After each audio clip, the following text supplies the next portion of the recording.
la décision finale de candidature se revient au président de la République.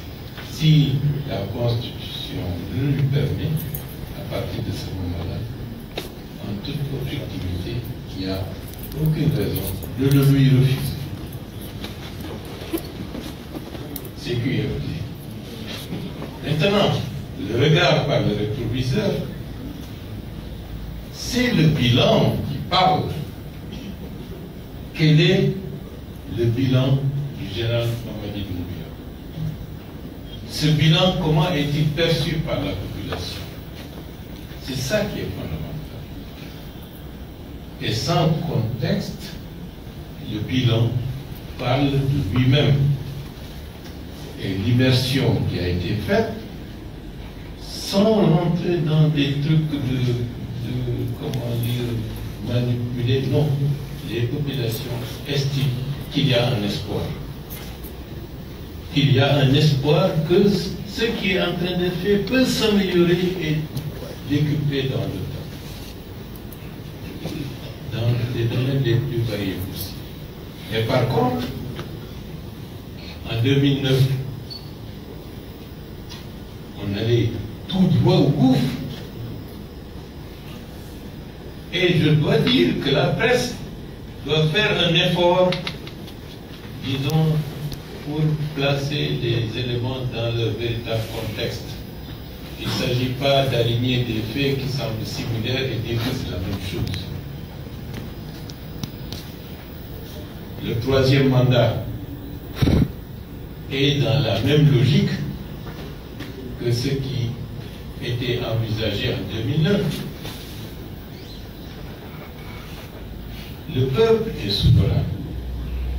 La souveraineté du peuple peut s'exprimer à travers, certes, les élections, mais s'exprime également par un climat, par une démarche qui permet à tous les acteurs de se dire est-ce que le peuple est satisfait, est-ce qu'il adhère, et de manière réaliste, le peuple de Guinée, qu'il soit de l'intérieur ou de l'extérieur, estime que cette expérience qui est en cours doit être poursuivie.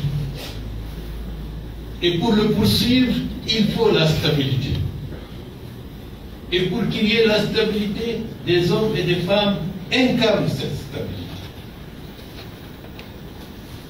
D'où la nécessité impérieuse pour la mise en œuvre de ce vaste programme qui transcende nos individualités, de travailler à le rendre stable, à le rendre plus performant, à tirer les expériences passées pour progressivement le qualifier. Il y aura des ajustements, il y aura certes des erreurs d'approche, mais la volonté d'améliorer les choses, d'être toujours à l'écoute et à l'attente des aspirations de la population est un élément déterminant. Je sais également qu'en politique, il y a beaucoup d'ambitions, des ambitions individuelles. Et personnellement, ma vie politique, je n'ai pas mis en avant par le passé mon ambition personnelle. J'ai créé un parti, l'UFDG. Dans un premier temps, en 2002, j'ai estimé que le doyen Ba Mamadou ne devrait pas être rejeté à la poubelle, parce qu'il incarnait une vision, il incarnait une aspiration, et il avait une réelle représentativité et une légitimité. J'ai estimé avec les camarades de l'époque qu'on doit récupérer cette valeur pour la mettre sur le piédestal pour faire profiter l'institution politique de son apport. En 2006, il y a eu des bouleversements. En 2008, si ma mémoire est bonne, nous avons estimé qu'un ancien Premier ministre, du général Lansana Conté, qui apparaissait à l'époque comme un réformateur, qui apparaissait également comme quelqu'un capable de rassembler au-delà d'une communauté ethnique. Nous avons estimé que c'est une valeur qu'il ne fallait pas mettre de côté. Et nous lui avons fait des propositions, et c'est comme cela que M. Cellou Dalein Diallo est devenu président du parti. Parce qu'à l'époque, j'estimais qu'il fallait tirer de cette expérience pour permettre également d'aller plus en avant. Nous avons fait ce qu'il fallait faire sans mettre en avant notre propre personne. Aujourd'hui, je suis Premier ministre, chef du gouvernement. Donc, dans une posture beaucoup plus privilégiée que par le passé, puisque j'ai été nommé par le président de la République, Jean-Mamadi Doumbouya, qui a estimé que nous devons aller ensemble.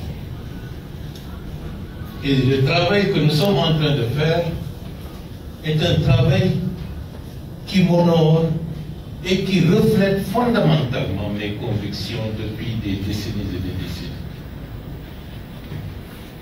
Je l'ai dit tout à l'heure, et nous continuons le chemin.